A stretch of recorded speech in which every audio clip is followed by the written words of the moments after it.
आदाब, नमस्कार। मैं हूं खुर्शीद रब्बानी और आप देख रहे हैं हमारी आवाज। क्या तरक्की करते हिंदुस्तान में ये उम्मीद की जा सकती है कि आज भी लाखों लोगों की आबादी आदिमकाल की जिंदगी जीते हुए पहाड़ के जंगलों में बिजली, पीने के साफ पानी और दूसरी बुनियादी जरूरतों से महरूम है? ना अपना घर, ना अपनी ज़मीन, ना बच्चे स्कूल जाते हैं। यानी दुनिया की आधुनिकता से बिल्कुल कटे हुए हैं ये लोग। भले ही इन बातों पर यकीन ना आए, लेकिन ऐसी ही बड़ी आबादी है हिमाचल और उत्तराखंड के जंगलों में रहने वाले मुस्लिम गुर्जरों की।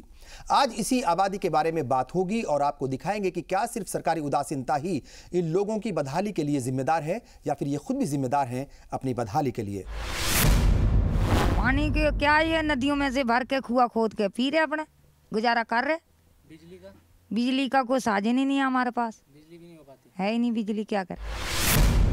पानी की दिक्कतें हैं। अब जंगलों में वो साधन नहीं रहा। अभी पहले जंगलों में गुजारा हो जाता, अब जंगलों में गुजारा नहीं हो पा रहा।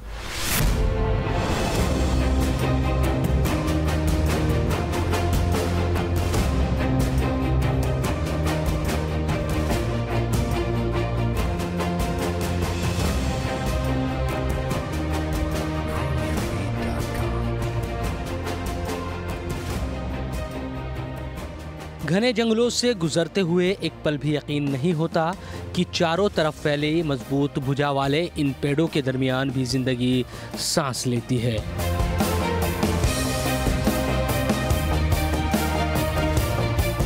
कहीं पहाड़ की पगडंडियां तो कहीं पर जमीन पर उगी घास के बीच से पैदल चलने का रास्ता। इन सब से पार पाने के बाद घास फूस और लकड़ियों से बनी जिस झोपड़ी नुमा घर पर नजर पड़ती है, उसी में मुस्लिम वन गुर्जर रहते हैं। मुस्लिम वन गुर्जर सदियों से पहाड़ों पर मौजूद जंगलों में रहते आए हैं। भैंसों को चराना और उनका दूध शहर में बेचना ही इनका रोजगार या कारोबार है। जंगलों में बसे इन वन गुर्जरों को जंगलात महकमे की तरफ से परमिट दिया जाता है, लेकिन मुश्किल इस बात की है कि 6 महीने ये वन गुर्जर पहाड़ की चोटियों पर रहते हैं तो 6 महीने पहाड़ की तलहटी में। ऐसे जाते हैं, यहाँ हमारे पास चारा नहीं रहता, क्या करें? कुछ सुविधा ही नहीं हमारे पास ऐसी। यहाँ रहने में पानी नहीं मिलता पशु को, जमीन जायदाद कुछ नहीं हमारे पास, तो पहाड़ में जाके मैदान का जंगल चुगते हैं। वहाँ 2 महीने हम आराम से निकाल लेते, 4 महीने।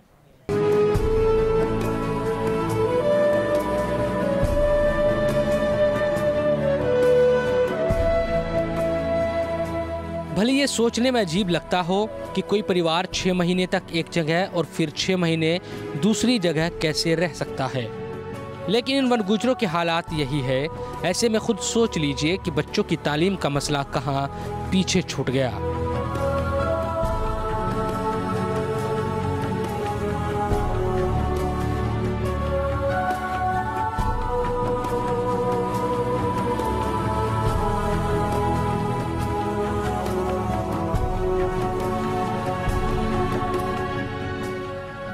हिमाचल प्रदेश, उत्तराखंड और यूपी के कुछ जंगल वाले इलाके, इन्हीं तमाम जगहों पर सदियों से वन गुर्जर रहते आए हैं।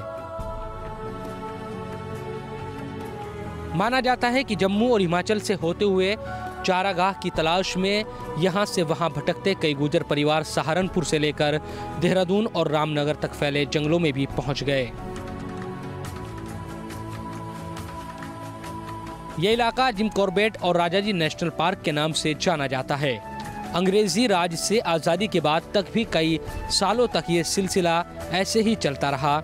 इस बीच देश और दुनिया में तरक्की की नई नई इबारतें लिखी जा रही थी, लेकिन इस सब से बेपरवाह वन गुर्जर अपनी ही दुनिया में मस्त थे। तब तक ना तो सरकारों ने कभी इनको मुख्यधारा में लाने के लिए कोई कोशिश की और ना ही खुद गुर्जरों ने ही इस सिमत कोई दिलचस्पी दिखाई। इनको जंगल से बहुत लगाव है। ये जब से जंगलों में रह रहे हैं, जब 1860 में फॉरेस्ट डिपार्टमेंट बना था या कागज पे, उससे पहले से भी रह रहे हैं। 1824 में कलवा नाम का एक वन गुर्जर जो मोहन में ही रहता था, मैं नहीं कह रहा हूँ, ये एक सी विलियम अंग्रेज था, उसने किताब लिखी है। उसने लिखा है कि वो पहला वो था स्वतंत्रता सेनानी। उसने ये डिक्लेयर कर दिया था कि मैं अंग्रेज़ों को भगा दूँगा, नंबर 1, और नंबर 2 जो उनकी जो जेल में हमारे लोग भर्ती कर लिए हैं उनको मैं कैदी कर रहे हैं, उन्हें मैं छुड़वाऊँगा। इत्तेफाक की बात है कि हमें सुन नहीं रहे ये सरकार। भारत सरकार ने भी 2006 में एक कानून बनाया जिसमें ये था कि tribal and other forest dwellers act 2006, जिसमें साफ है कि कैसा भी जंगल हो, कैसा भी, चाहे पार्क हो, सेंचुरी हो, रिजर्व फॉरेस्ट हो, अगर कोई ट्राइबल है तो वो खाली ये सबूत देगा कि 2005 से मैं रह रहा हूँ।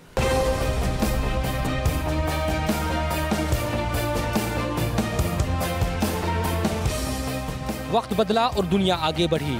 ऐसे में शहरों की चकाचौंध से इनकी आंखें पलट ना सकी। लिहाजा सरकार और वन गुजर दोनों को एहसास हो गया कि अब जंगल में रहना आसान नहीं। लेकिन गरीब गुजर मुख्यधारा में जुड़े भी तो कैसे? गुर्बत की वजह से 2 वक्त की रोटी का इंतजाम करना भी कई लोगों के लिए मुश्किल रहता है। तीसरी चौथी पीढ़ी में हम, हमारे दादे, हमारे माँ बाप, हम, हमारे आगे बच्चे, वैसे ही धंधा चला हुआ हमारा बीतता जा रहा है। आने वाले बतेरे आगे बहुत कुछ कर लिया, ऐसा करेंगे, लेना करेंगे, देना करेंगे, तो हमें यहाँ लाइट देंगे, पानी देंगे, कोई कुछ नहीं किया किसी ने। बड़ी दिक्कतें हमें बच्चों की, ना पढ़ाई है, ना लिखाई है, ना लेना है, ना देना है, कोई भी दिक्कत नहीं। वन जंगलों में रहते रहे, बच्चों को भी है कि किसी के पास पैसा हुआ तो अपने आप यहाँ पढ़ाई करा ली, नहीं तो कोई पढ़ाई नहीं हुई। और सरकार से हमें कोई सुविधा नहीं मिली एक जंगल के अलावा। और ये पिछली 2 सालों से कि 3 साल से, पिछले सालों से बीपीएल कार्ड आया है, वो भी, और आधार कार्ड वगैरह थे, कुछ लोगों के बन गए, कुछ के अभी बने नहीं है। तरक्की करते हिंदुस्तान में जब इस तरह की तस्वीर नज़र आती है तो वाकई हैरान होता है हर कोई, क्योंकि आज भी लोग अगर जंगलों में रह रहे हैं, उनके पास कोई सहूलियत नहीं है, तो यकीनन उन जिम्मेदार लोगों से सवाल होना चाहिए जो बड़ी बातें तो करते हैं ऐसी दफ्तरों में बैठकर, लेकिन ज़मीन पर जो काम होना चाहिए वो नज़र नहीं आता। इन लोगों के पास ना बिजली है, ना पानी है, ना ही टेलीफोन की सहूलियत। कोई बीमार हो जाए तो फिर खुदा भरोसे ही इनकी ज़िंदगी चलती है। हमारी आवाज में वक्त हो गया है एक ब्रेक का। ब्रेक के बाद आपको दिखाएंगे कि आखिर क्यों वन गुर्जरों को स्थायी मकान देने के मामले में उत्तराखंड में होते रहे घोटाले पर घोटाले।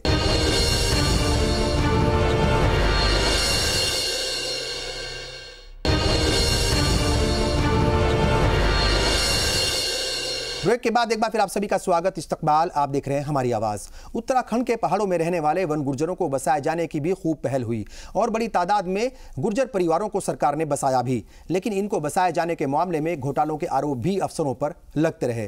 क्या है पूरा मामला, आइए देखते हैं।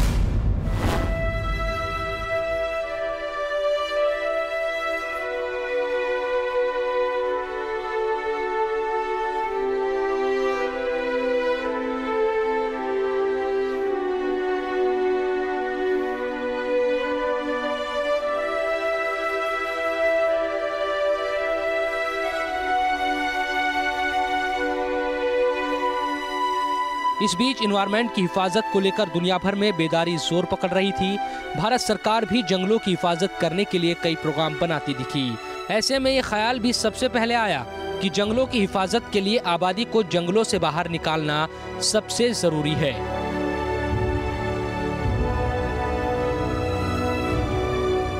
ये 70 की दहाई के शुरुआत की बात है। तब पहली बार विस्थापन के नजरिए से सरकार का ध्यान वन गुर्जरों की तरफ गया। उत्तर प्रदेश सरकार के जरिए गुर्जरों के विस्थापन के लिए बनाई गई स्कीम में इस सब का जिक्र किया गया है। इसके लिए गुर्जरों को जंगलों के बीच ही इस तरह से जमीन बांटने की बात कही गई जिससे कि जंगल भी महफूज रह सके और गुर्जरों को भी ज्यादा परेशानी न उठानी पड़े। लेकिन ये कोशिश कामयाब नहीं हो पाई।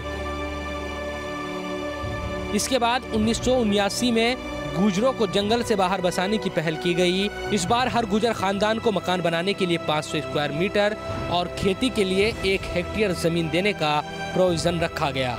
लेकिन इस बार गुर्जर राजी नहीं हुए।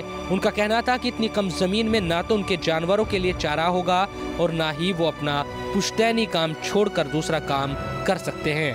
इस बीच राजाजी नेशनल पार्क का ऐलान हो जाने से देहरादून और सहारनपुर के बीच मौजूद जंगल का बड़ा हिस्सा इसमें शामिल हो चुका था। 1985 में chief forest secretary Uttar Pradesh की रहनुमाई में एक बैठक भी हुई थी, जिसमें फैसला किया गया कि इन गुजरों के पुनर्वास के लिए स्कीमें बनाई जाए। इसके बाद सरकार ने हरिद्वार जिले की पथरी रेंज में 512 गुजर खानदान को बसाने का फैसला किया। इस स्कीम के तहत हर खानदान के लिए 2 कमरे, रसोई, नहाने की जगह, टॉयलेट, स्टोर रूम और जानवरों को बांधने के लिए कैटल शेड बनाने का प्रोविजन रखा गया। लेकिन उत्तराखंड के अखबारों की एक कतरन बताती है कि रह रहकर वन गुजरों के विस्थापन के मामले में करप्शन की बू आती रही।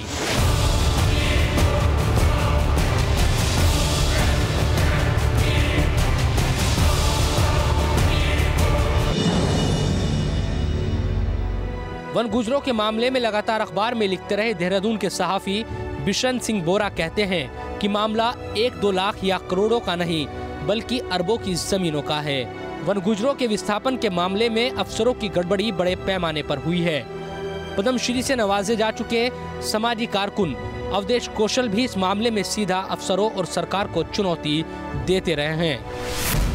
बड़ा बहुत अरबों रुपए की ज़मीन का, करोड़ों नहीं अरबों रुपए की ज़मीन का बड़ा फर्जीवाड़ा है। एक लगभग 1,500-2 हज़ार बीघा ज़मीन का मामला है, ये कम मामला नहीं है।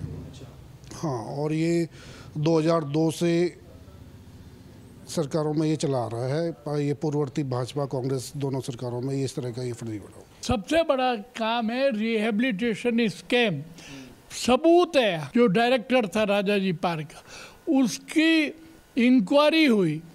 वो इंक्वायरी की रिपोर्ट मेरे पास है, जिसमें उसने उनके लिए टॉयलेट बनाने में, हैंडपम्प लगाने में, सड़क बनाने में, और वो जो 10-10 हज़ार रुपये देने थे एक भी नहीं दिया।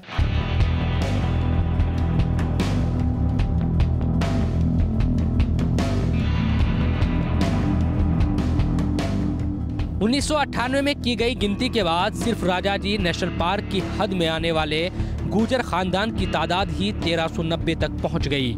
लिहाजा इन परिवारों को बसाए जाने का काम भी तभी शुरू हो गया था। इन परिवारों को बसाए जाने के लिए हरिद्वार के पथरी में और जमीन नहीं थी, इसलिए 613 परिवारों को पथरी की तर्ज पर ही हरिद्वार जिले में स्थित एक दूसरे स्थान गैंडी खत्ता में बसा दिया गया। इस तरह गुजरों के 1125 परिवारों का पुनर्वास इन 2 जगहों पर कर दिया गया। लेकिन 1998 के बाद गुजरों के पुनर्वास कार्यक्रम पर मानो ब्रेक सा लग गया, जबकि इस बीच राजाजी नेशनल पार्क में रहने वाले वन गुजरों की तादाद में भारी बढ़ोतरी हो चुकी थी।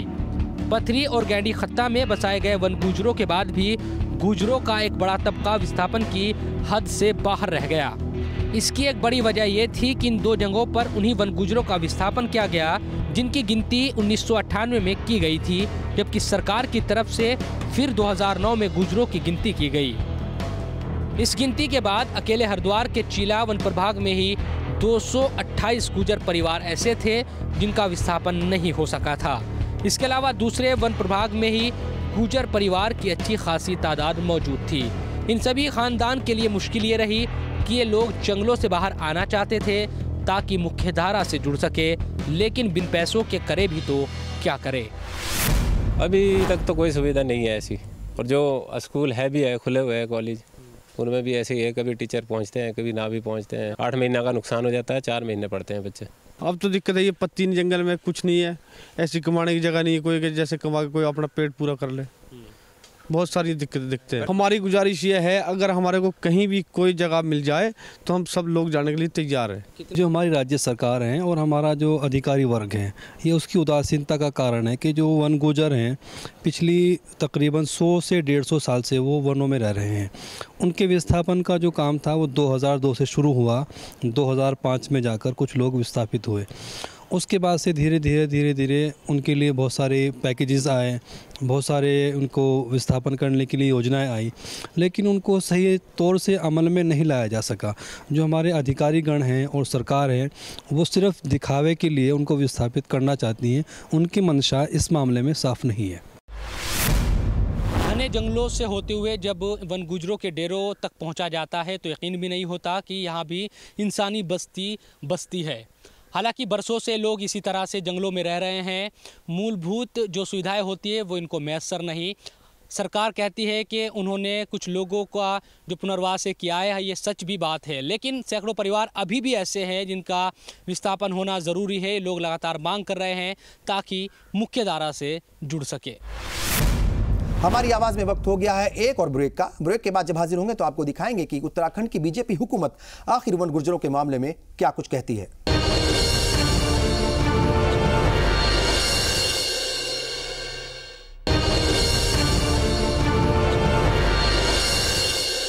ब्रेक के बाद एक बार फिर आप सभी का स्वागत, इस्तकबाल। आप देख रहे हैं हमारी आवाज।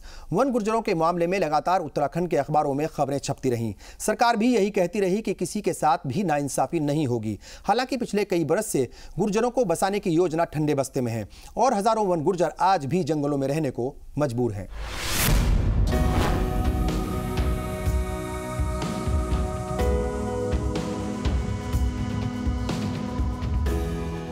इस बीच कड़े वन कानून जंगल में रहने वाले वन गुर्जरों की मुश्किलों को लगातार बढ़ाते जा रहे थे।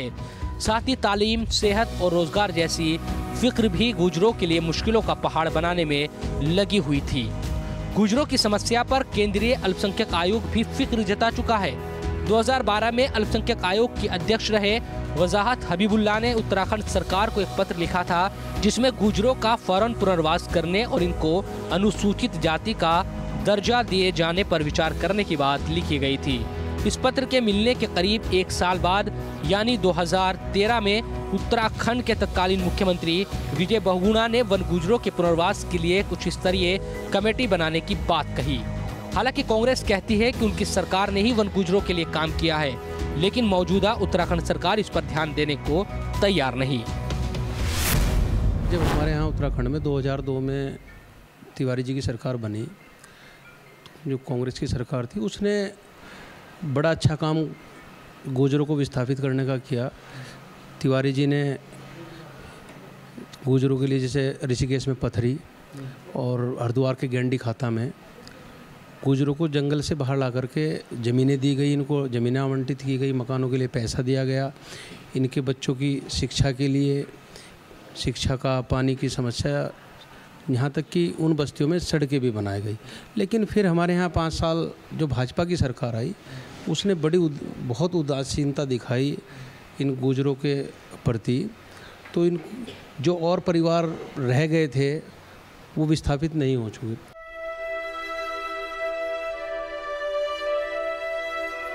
सन 2000 में बने उत्तराखंड में बारी बारी से कांग्रेस और बीजेपी की सरकार रही। दोनों सरकार इस मुद्दे को बखूबी जानती है। मौजूदा दौर में भी जब जब भी मीडिया में वन गुर्जरों की खबरें आती है तो सरकार जांच की बात कहती है।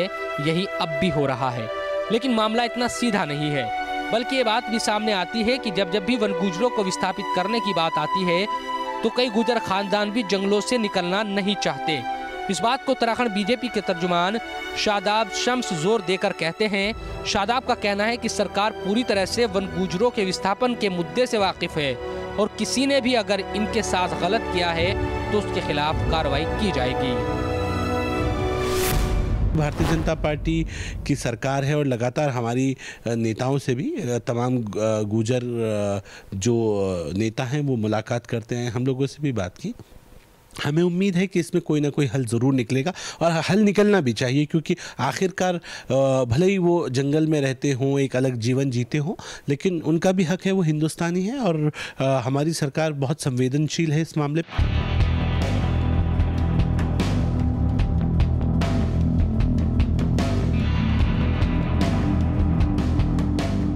कहा यही जा सकता है कि पिछले कई बरस से राजाजी नेशनल पार्क में रह रहे वन गुर्जरों के पुनर्वास का मामला पूरी तरह से सरकारी उदासीनता की भेंट चढ़ा हुआ है। आगे भी जल्दी से कोई काम इस सिलसिले में होगा ये भी नजर नहीं आता। यकीनन ये मसला नीति का नहीं बल्कि नियत का है। ऐसे में जिम्मेदारी निभाते हुए सरकार और वन गुर्जर दोनों को मिलकर आगे बढ़ना होगा ताकि गुर्जर आदिम काल की जिंदगी से बाहर निकल सके और सरकार इन्हें मुख्यधारा से जोड़कर अपना फर्ज निभा सके। ये जिम्मेदारी सिस्टम और सरकार के साथ साथ वन गुर्जरों की भी है कि वो जंगल की दुनिया को छोड़े और तरक्की करते हिंदुस्तान के साथ कदम ताल मिलाए। इसके साथ साथ हुकूमत को यकीनन अब संजीदगी दिखानी होगी ताकि ज़मीन पर बेहतर काम हो सके। गुर्जर परिवार अगर आज भी जंगलों में रहकर आदिम काल की जिंदगी जीने को मजबूर हैं तो ये हमारे सिस्टम की नाकामी है। जब सरकार का दावा देश के आखिरी इंसान तक भी विकास पहुंचाने का है तो फिर ये लोग विकास की मुख्यधारा से इतने कटे क्यों हैं? इस पर सोचना होगा और तेजी के साथ कदम उठाने होंगे ताकि तरक्की करते हिंदुस्तान में वन गुर्जर भी तरक्की की राह में आगे बढ़ें और वो उससे तरक्की से महरूम ना हों। फिलहाल हमारी आवाज़ में बस इतना ही। हम अगले हफ्ते फिर हाजिर होंगे कुछ नए इश्यूज के साथ, कुछ और नए मुद्दे लेकर। तब तक के लिए मुझे और पूरी टीम को दीजिए इजाज़त। आदाब, नमस्कार।